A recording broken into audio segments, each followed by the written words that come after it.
बात करते हैं 5 साल के इंतजार के बाद इस बार कैलाश मानसरोवर यात्रा शुरू होने जा रही है। लंबे इंतजार के बाद इसका ऐलान हो गया है। इस साल यात्रा में सिर्फ 5 दल जाएंगे। विदेश मंत्रालय और उत्तराखंड सरकार इस यात्रा को आयोजित करती है। यात्रियों का पहला दल 10 जुलाई को चीन में प्रवेश करेगा और इस बार एक दल में 50 यात्री शामिल होंगे। एक दल को यात्रा पूरी करने में इस बार 22 दिन लगेंगे। लिपुलेख बॉर्डर तक रोड बनने के बाद पहली बार मानसरोवर यात्रा शुरू होने जा रही है। उत्तराखंड के मुख्यमंत्री पुष्कर धामी का कहना है कि यात्रा को पूरी तैयारियों के साथ किया जा रहा है। यात्रा को लेकर उत्तराखंड सरकार खासी उत्साहित है।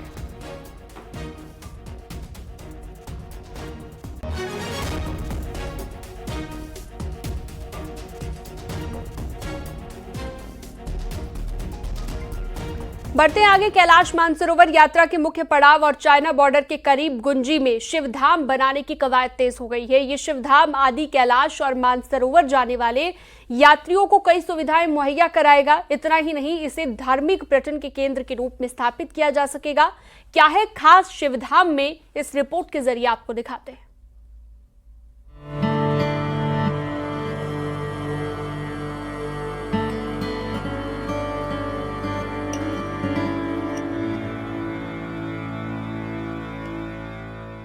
11,000 फीट की ऊंचाई पर बसा गुंजी आदि कैलाश और कैलाश मानसरोवर यात्रा जाने वाले यात्रियों का बेस कैंप है।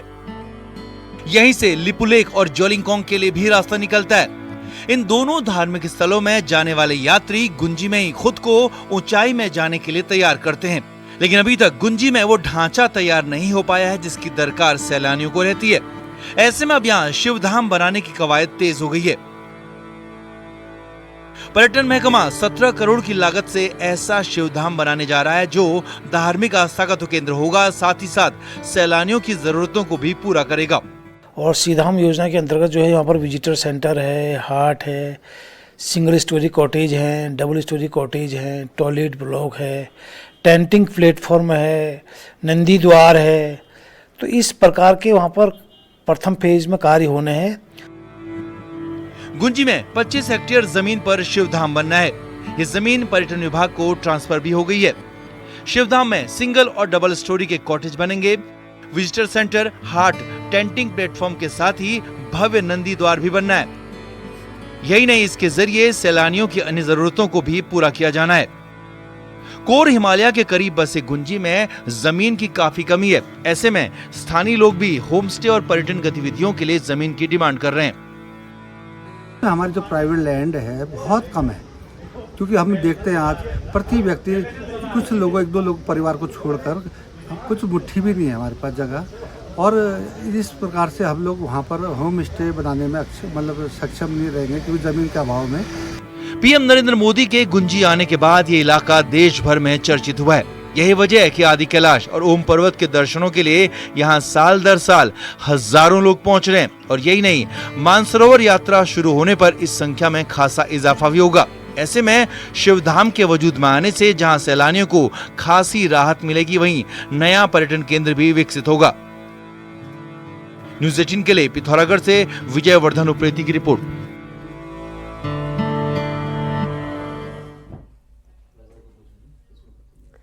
केदारनाथ यात्रा के लिए आने वाले श्रद्धालुओं को इस बार भी सोनप्रयाग से गौरीकुंड तक शटल सेवा उपलब्ध रहेगी। हालांकि इस बार शटल सेवाएं कम हुई हैं और इसकी वजह से सोनप्रयाग और गौरीकुंड के बीच लगने वाली जाम की समस्या है।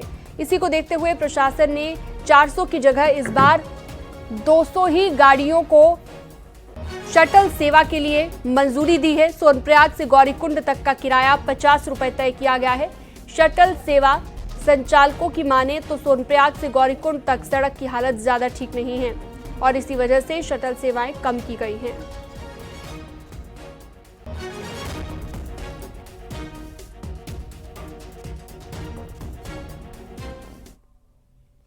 चारधाम यात्रा में दर्शन के लिए देश भर से ही नहीं बल्कि विदेश से भी श्रद्धालु पहुंचना चाहते हैं। रजिस्ट्रेशन के आंकड़े इसकी गवाही दे रहे हैं। सबसे ज्यादा 4300 रजिस्ट्रेशन अमेरिका से हुए हैं। 64 यात्री पाकिस्तान से भी चारधाम आना चाहते हैं। एक रिपोर्ट आपको दिखाते हैं।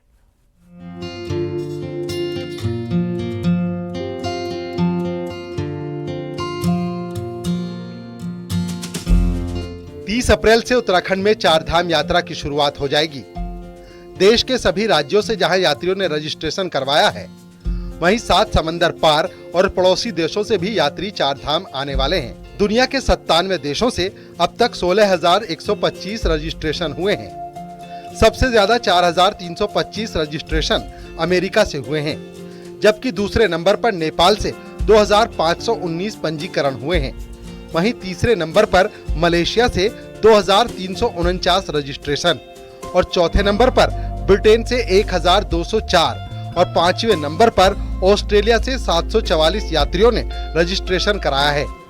इसके साथ ही पड़ोसी देश पाकिस्तान से 64 यात्रियों ने 4 धाम दर्शन के लिए अपना पंजीकरण करवाया है। जो विदेशी श्रद्धालु हैं 16,125 रजिस्ट्रेशन हुआ है, तो विदेश के लोग भी काफी उत्साहित हैं और 4 धाम यात्रा करने के लिए काफी उनके अंदर भावना है और उनका हम स्वागत करें। आंकड़े बताते हैं कि उत्तराखंड के 4 धामों की पहचान पूरी दुनिया में बढ़ी है, तो विदेश से आने वाले श्रद्धालुओं में सबसे ज्यादा संख्या केदारनाथ दर्शन के लिए है। अब तक यमुनोत्री धाम में दर्शन के लिए विदेश से 2,608 रजिस्ट्रेशन हुए हैं। वहीं गंगोत्री के लिए 2,991, बद्रीनाथ के लिए 4,538, तो सबसे ज्यादा 5,853 रजिस्ट्रेशन केदारनाथ दर्शन के लिए हुए हैं। इसके साथ ही सिखों के पवित्र स्थल हेमकुंड के लिए 135 रजिस्ट्रेशन हुए हैं। वहीं यात्रा को लेकर बने इस माहौल से कारोबारी बेहद खुश हैं और इस बार पिछले सभी रिकॉर्ड टूटने की उम्मीद है। सबसे ज़्यादा यूएस से, अमेरिका से, ब्रिटेन से, मलेशिया से और भी देशों से, मतलब लोगों का इतना रुझान चल रहा है, इतनी अच्छी सरकार ने सुविधा कर रखी है, तो इसके लिए हम सब होटल व्यवसायी बहुत प्रसन्न हैं और अपने साधनों से तैयार है। 4 धाम यात्रा का इंतजार कर रहे हैं और सभी यात्रियों की सेवा और सुविधा का ख्याल रखें। 4 धाम दुनिया में उत्तराखंड की पहचान बने हैं और ये बात रजिस्ट्रेशन के अभी तक के आंकड़ों ने भी साफ कर दी है। दीपांकर भट्ट, न्यूज़ 18, देहरादून। देहरादून सीएम आवास में सीएम धामी ने राज्य भर से आए होम स्टे संचालकों के साथ संवाद किया और इस दौरान मुख्यमंत्री ने कहा कि स्थानीय अर्थव्यवस्था और स्वरोजगार को बढ़ावा देने के लिए राज्य सरकार ने होम स्टे योजना की शुरुआत की थी और आज राज्य के दूरदराज गांव में होम स्टे योजना अपनी एक अलग पहचान बना रही है। राज्य के 5,000 से अधिक परिवारों ने इस योजना से जुड़कर अपने घरों के द्वार पर्यटकों के लिए खोले हैं। सीएम ने कहा कि होम स्टे चलाने वाले सभी लोग राज्य के ब्रांड एम्बेसडर हैं और इस मौके पर होम स्टे संचालकों से सुझाव भी लिए गए हैं। हमारे राज्य के सच्चे एम्बेसडर हैं, ब्रांड एम्बेसडर, जो राज्य की संस्कृति को आज देश दुनिया के अंदर ले जाने का काम कर रहे हैं। धीरे धीरे विदेशी मेहमान भी हमारे जो है इन होम स्टे की तरफ को आएंगे और वो भी दुनिया के अंदर जाकर हमारे ब्रांड एम्बेसडर बनेंगे। इसलिए आप सबको मैं ब्रांड एम्बेसडर कह रहा हूँ, तो इसमें कोई अतिशयोक्ति नहीं है। हल्द्वानी में गौला नदी के किनारे पर अतिक्रमण को सोमवार के दिन प्रशासन ने हटा दिया और कुछ लोग नदी के किनारे झुग्गी झोपड़ी बनाकर रह रहे थे। प्रशासन ने इन्हें हटाने के लिए 1 हफ्ते का वक्त दिया था। ऐसे में जिन लोगों ने 1 हफ्ते के भीतर अपना सामान यहां से नहीं हटाया, उन्हें सोमवार को जबरन हटा दिया गया।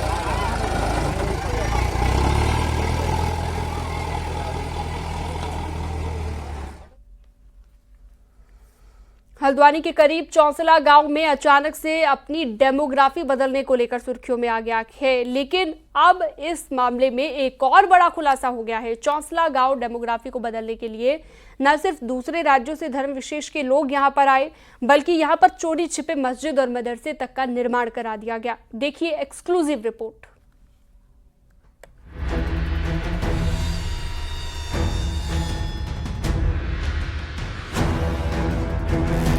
हल्द्वानी से 15 किलोमीटर की दूरी पर है ये जंगल के बीच बसा चौंसला गांव। पिछले 5 सालों में यहाँ अचानक से हालात बदल गए हैं। यूपी के रामपुर, स्वार, बिजनौर, बरेली और मुरादाबाद के साथ ही बिहार और बंगाल से मुस्लिम समुदाय के लोग बड़ी संख्या में यहाँ आकर जमीनें ले चुके हैं और हिंदू बाहुल्य वाले गाँव में धर्म विशेष का दबदबा कायम हो चुका है। और तो और यहाँ इस्लाम की धार्मिक शिक्षा देने के लिए मदरसा और मस्जिद तक बना डाले हैं।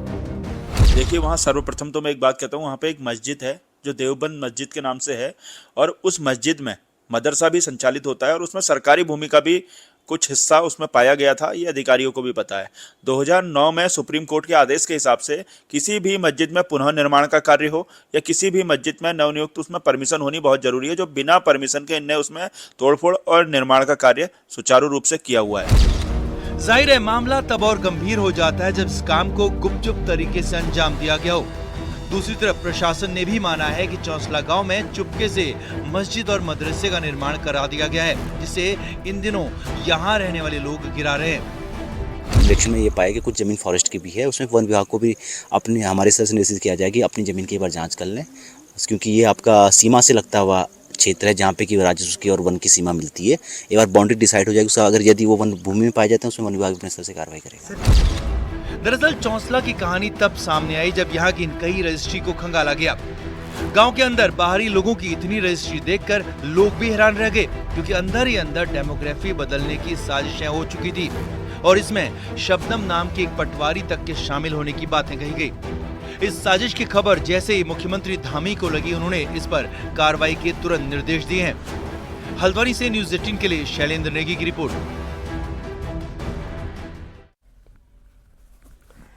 और बड़ी खबर देहरादून से है। सीबीएसई परीक्षा में फर्जी स्टूडेंट बनकर परीक्षा देने वाले सॉल्वर गैंग का पर्दाफाश हुआ है। पुलिस ने 2 लोगों को गिरफ्तार कर लिया है। एजेंट प्रणव कुमार और सॉल्वर आयुष को गिरफ्तार कर लिया गया है, जबकि गौतम कुमार नाम के आरोपी की तलाश अब भी जारी है।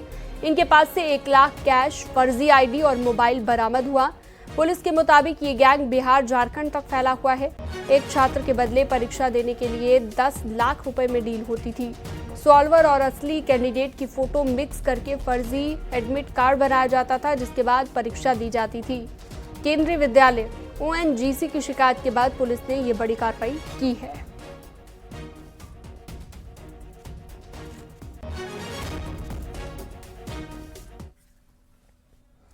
देहरादून के प्रेमनगर में 16 अप्रैल की रात गोली लगने से छात्र की मौत के मामले में बड़ा खुलासा हुआ है। पुलिस के मुताबिक मृतक छात्र शशि शेखर ने आत्महत्या नहीं की थी, बल्कि अपने रूममेट शशि रंजन के साथ एक अवैध पिस्टल से ट्रिगर खेल रहे थे। पुलिस के मुताबिक दोनों ही दोस्त एक दूसरे पर बंदूक तान कर ट्रिगर दबा रखे थे और फिल्मी अंदाज में बेहद खौफनाक खेल खेल रहे थे। इस दौरान जब पिस्टल शशि शेखर की तरफ थी तो गोली चल गई। घायल हालत में अस्पताल ले जाया गया, जहां पर मौत हो गई। अब पुलिस ने मृतक के दोस्त शशि रंजन को गिरफ्तार कर जेल भेज दिया है। मामले में अवैध हथियारों से संबंधित जांच भी की जा रही है।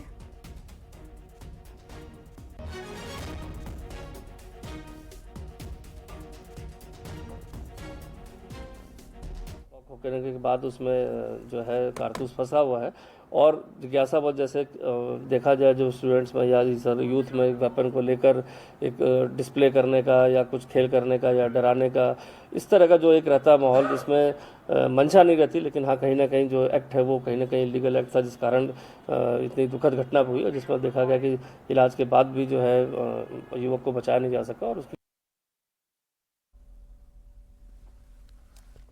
बढ़ते आगे और अगली खबर आपको बताते हैं। रामनगर के फाटो टूरिज्म जोन में एक गजराज को कैमरे पर गुस्सा आ रहा है। ये गजराज 3 दिनों में 2 कैमरे तोड़ चुका है। दरअसल तराई पश्चिमी वन प्रभाग ने फाटो में वन्य जीवों की गतिविधियों को देखने के लिए कैमरे लगाए हैं। सेंसर लगे ये कैमरे ऑब्जेक्ट के सामने आते ही फ्लैश चलाकर फोटो ले लेता है। ऐसे में गजराज ने फ्लैश चलते ही कैमरे पर अपनी नाराजगी दिखाते हुए उसे तोड़ डाला। अब विभाग कैमरों को ऐसी जगह लगा रहा है जहां पर गजराज की सूंड ना पहुंच पाए।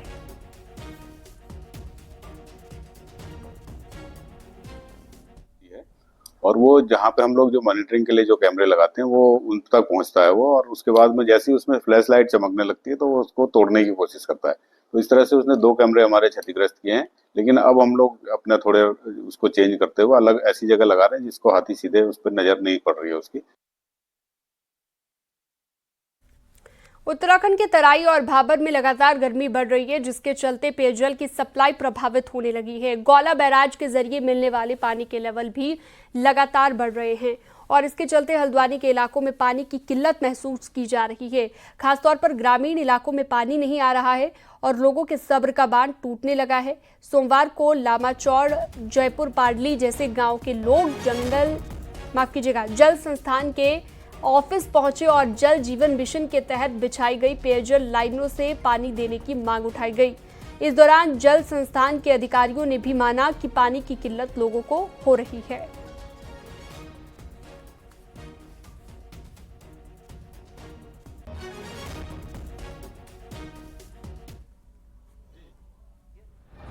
लामाचौड़ आदि क्षेत्रों में ये व्यवस्था जो है बहुत ही ध्वस्त हो चुकी है। तो हम इसी डिमांड को लेकर, इसी सोच और मंतव्य को लेकर कि जल्दी इसका निस्तारण नहीं होगा तो हम बड़ी संख्या में इसी कार्यालय में धरना देंगे। ज्ञापन प्राप्त हुआ है आज। इसमें जो भी वहाँ के इंचार्ज हैं, ए साहब है, हरीश पंजी और जे साहब है और हमारे जो एक्शन साहब हैं, उनसे बता दिया कि वहाँ पर जल्दी काम पूरा करें और जो लाइनें हैं उनको दुरुस्त किया जाए। और अभी वर्तमान में टैंकर के माध्यम से भी वहाँ पर पेयजल आपूर्ति की जा रही है। चमोली के माणा गांव में सरस्वती नदी के तट पर पुष्कर कुंभ का आयोजन हो रहा है, जिसमें दक्षिण भारत के हजारों आचार्य शामिल होंगे। क्या है पुष्कर कुंभ की विशेषता, ये रिपोर्ट देखिए।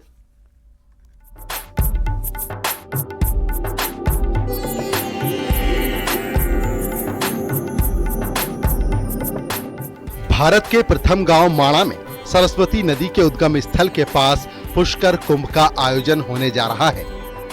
हर 12 साल में आयोजित होने वाले इस पुष्कर कुंभ में दक्षिण भारत से 30,000 से ज्यादा आचार्यों के माणा पहुंचने की उम्मीद है। 15 से 25 मई तक चलने वाले इस कुंभ में दक्षिण भारत के हजारों आचार्य माता सरस्वती से ज्ञान की प्राप्ति के लिए पहुंचते हैं और सरस्वती मंदिर में दर्शन पूजन कर ज्ञान प्राप्ति की कामना करते हैं। दक्षिण भारतीय आचार्यों की परंपरा में प्रत्येक 12 वर्ष के बाद मिथुन के बृहस्पति के प्रारंभ होने पर बद्रिकाश्रम में और पुष्कर कुंभ का आयोजन किया जाता है, जो कि इस वर्ष 15 मई से और प्रारंभ होगा। मान्यता है कि मिथुन राशि के बृहस्पति में प्रवेश होने पर हर 12 साल में पुष्कर कुंभ का आयोजन होता है और दक्षिण भारत में प्रसिद्ध आचार्यों, जिनमें रामानुजाचार्य, माधवाचार्य और शंकराचार्य ने माणा के सरस्वती नदी तट पर माता सरस्वती से ज्ञान की प्राप्ति की थी, जिसके बाद ये परंपरा आज भी दक्षिण भारत में निभाई जाती है। 14 मई से पुष्कर कुंभ का आयोजन किया जा रहा है, जिसमें बद्री केदार मंदिर समिति की ओर से समस्त तैयारियां पूर्ण रूप से कर दी गई है और जो ये पुष्कर कुंभ होगा, ये सम्यप्रास क्षेत्र बद्रिका आश्रम में मां भगवती सरस्वती के उद्गम स्थल पर होगा। पुष्कर कुंभ का आयोजन बद्रीनाथ धाम के पास माणा में सरस्वती नदी के तट पर हो रहा है। कुछ दिनों में बद्रीनाथ धाम के कपाट भी खुल जाएंगे, जहां इस बार दक्षिण भारत की भी संस्कृति दिखेगी, जिसको लेकर बद्री केदार मंदिर समिति ने भी अपनी पूरी तैयारी कर ली है। न्यूज़ 18 के लिए चमोली से नितिन सेमवाल की रिपोर्ट।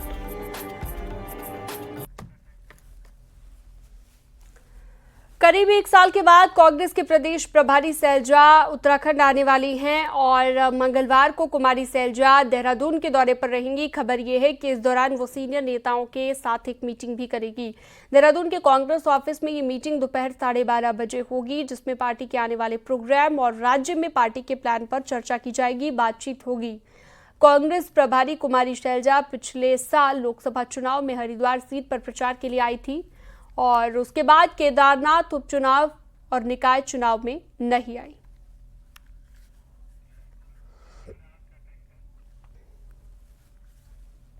देहरादून में पार्टी हेडक्वार्टर बनाने के इरादे से रिंग रोड लगाई गई और रिंग रोड गई बीजेपी। साथ ही 4 साल के बाद अब एक बार फिर से बलबीर रोड स्थित अपने पुराने दफ्तर पर लौट आई है बीजेपी।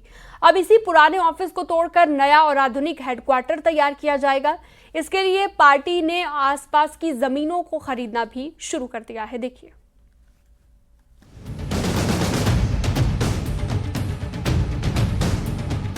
साल 2020 में बीजेपी ने रिंग रोड पर 16 बीघा जमीन पर भव्य हेडक्वार्टर निर्माण का शिलान्यास किया था। टारगेट था कि 2022 के विधानसभा चुनाव से पहले ये मल्टी स्टोरी हेडक्वार्टर बनकर तैयार हो जाए, लेकिन जमीन को लेकर विवाद खड़ा हो गया। कोर्ट के आदेश के बाद उस जमीन को चाय बागान घोषित कर दिया गया, जिससे मामला उलझ गया। अब 4 साल बाद बीजेपी को एक बार फिर बलबीर रोड पर स्थित अपने पुराने ऑफिस में लौटना पड़ा है। अब इसी जगह पर नया हाईटेक हेडक्वार्टर बनाया जाएगा। इसके लिए पार्टी ने ऑफिस से सटे करोड़ों रुपए के 2 प्लॉट भी खरीद लिए हैं और पार्टी जल्द ही यहां निर्माण कार्य शुरू करने जा रही है। हम लोग इसी कार्यालय को ठीक करके इसी में अपना हेडक्वार्टर चलाने की व्यवस्था कर रहे हैं। कुछ समय लंबा हो गया, लेकिन मैं समझता हूं कि अगले 3-4 महीनों में हम कार्य यहाँ पर शुरू कर देंगे। देहरादून में बलबीर रोड पर एक आवासीय इलाका है। इसी कारण पहले पार्टी यहाँ नया ऑफिस बनाने से बच रही थी, लेकिन अब यहीं पर मल्टी स्टोरी बिल्डिंग बनाई जाएगी। स्थानीय निवासियों को दिक्कत न हो, इसके लिए अंडरग्राउंड पार्किंग का भी प्रावधान किया गया है। सब चीजों की अवस्थापनाओं की आवश्यकता लगातार बढ़ती रहती है और वो कमी लगातार महसूस भी होती है। इस कारण से इसी वर्तमान कार्यालय का विस्तार करते हुए यहाँ पर आगे की योजना बनाई जा रही है। मुझे लगता है कि इससे हमारे काम में और गति आएगी। बीजेपी एक बार फिर तैयार है अपने नए गढ़ की नींव रखने के लिए। जगह वही होगी जहां से पहले शुरुआत हुई थी। देहरादून से न्यूज़ 18 के लिए सुनील नवप्रभात की रिपोर्ट।